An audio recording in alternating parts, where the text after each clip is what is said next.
Let's continue. Practice problem number 3. During a drought, water availability limits photosynthesis. Write the chemical equation of photosynthesis and predict how the reduced water affects glucose and oxygen production. So we're given photosynthesis equation, 6 moles of carbon dioxide reacted with 6 moles of water to produce 1 mole of glucose and 6 moles of oxygen. So we are required to predict the effect of reduced water on glucose and oxygen production. So discussion.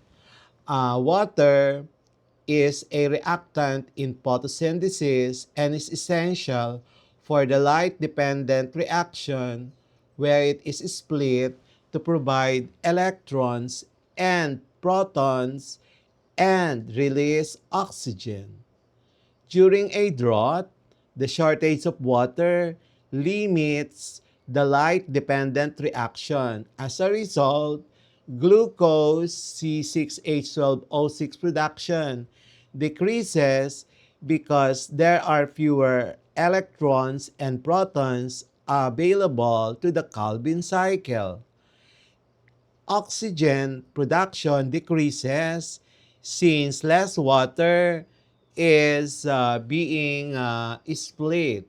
So the answer, reduced water availability decreases both glucose and oxygen production because water is a key reactant in photosynthesis. Practice problem number 6.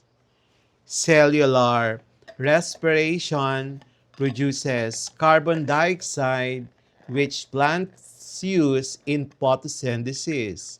Using the equation for both processes, explain how these reactions form a cycle that supports life on Earth. So given photosynthesis, 6 moles of carbon dioxide reacted with water with the use of light produces 1 mole of C6H12O6 and 6 moles of oxygen. In the cellular respiration, we have C6H12O6 reacted with oxygen to produce 6 moles of carbon dioxide, 6 moles of water, and energy around 32 to 36 ATP. So required, explain how these reactions form a life-supporting cycle. So discussion, interdependence of reactions. Cellular respiration releases carbon dioxide and water, which are reactants for photosynthesis. Photosynthesis produces glucose and oxygen, which are reactants to cellular respiration. Energy flow. Photosynthesis stores energy from sunlight in glucose molecules. Cellular respiration releases that energy as ATP, which cells use to perform work. And then the cycle formation. The carbon dioxide produced by animals and other organisms is absorbed by plants to make glucose. The oxygen produced by plants is used by animals and other organisms for respiration. This cycle maintains atmospheric balance of oxygen and carbon dioxide, supporting life on Earth. So the final answer, photosynthesis and cellular respiration form a continuous cycle where The products of one reaction serves as the reactants of the other, recycling carbon and oxygen and, enabling the flow of energy necessary for life. Practice problem number 5. A biologist observes yeast fermenting glucose to produce ethanol and carbon dioxide. Write the chemical equation for this anaerobic process and explain how it differs from aerobic respiration in terms of reactants, products, and energy yield. Given yeast fermenting glucose anaerobically, the chemical equation for anaerobic fermentation in yeast, we have 1 mole of C6H12O6 decomposes to produce 2 moles of ethyl alcohol and 2 moles of carbon dioxide and energy, which is the small amount of ATP, approximately 2 ATP. Discussion. Reactants. Both aerobic and aerobic respiration start with glucose. Anaerobic fermentation does not require oxygen, whereas aerobic respiration does.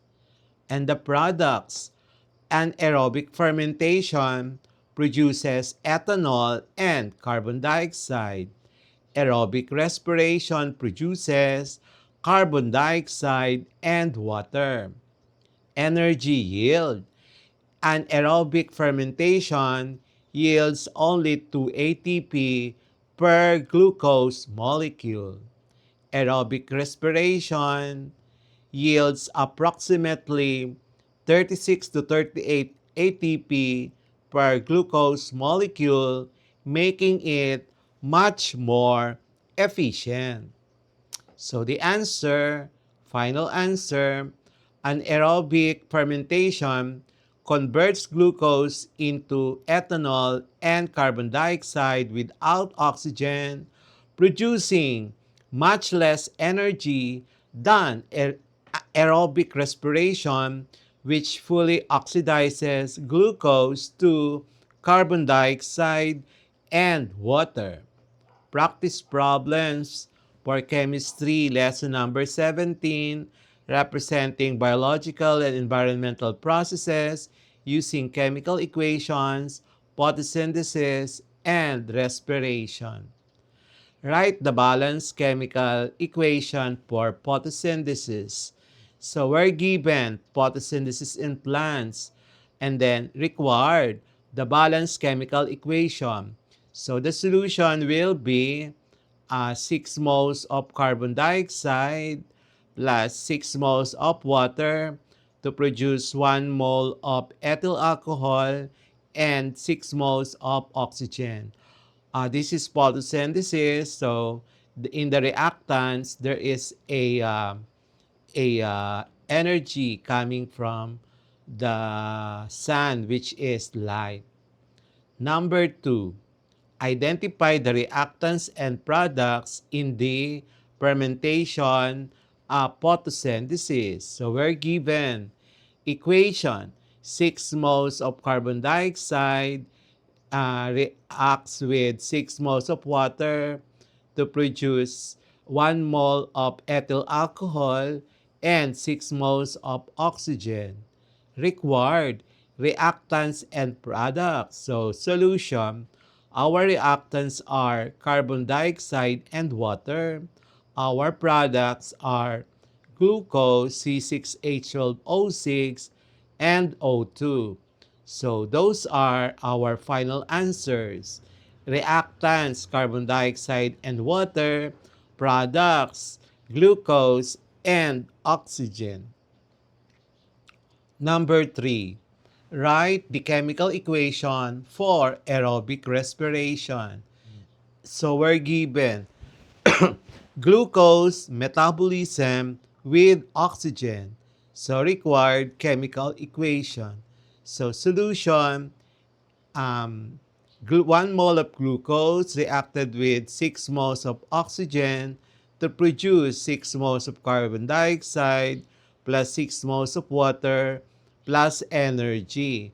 That energy there is from 36 to 38 ATP. And that is the final answer.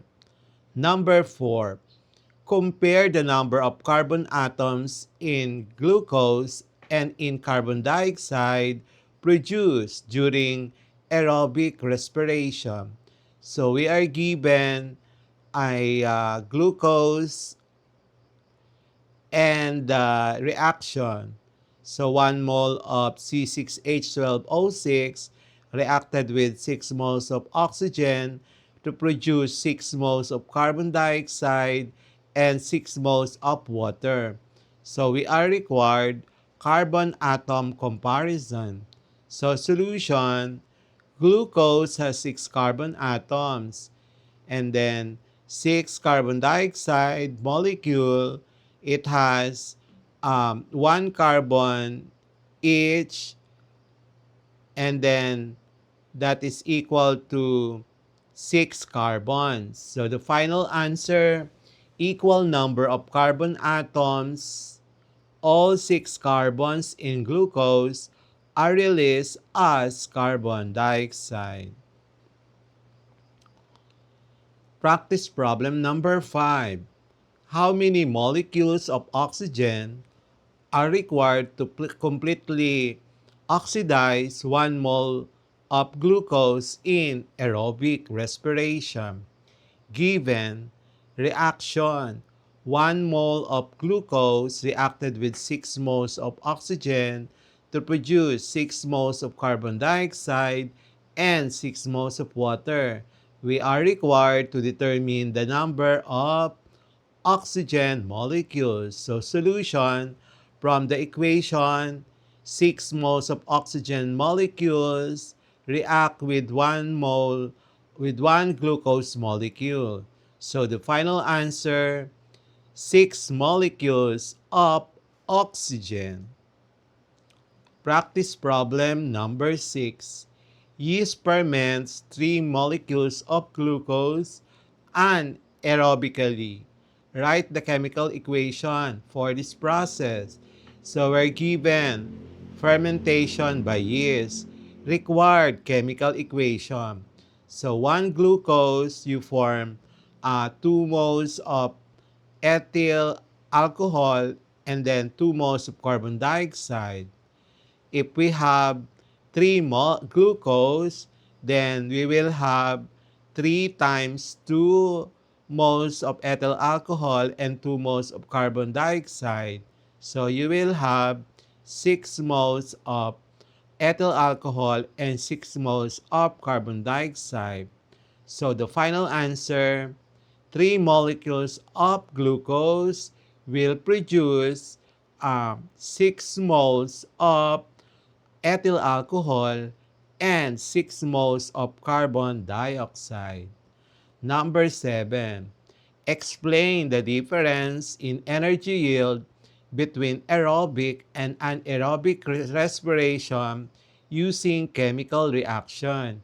So we're given aerobic respiration, and then you have glucose reacted with 6 moles of oxygen to produce 6 moles of carbon dioxide, 6 moles of water, and the energy around 36 to 38 ATP.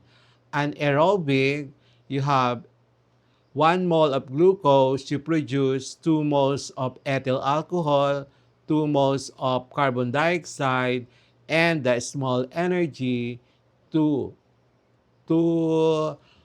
around 2 ATP.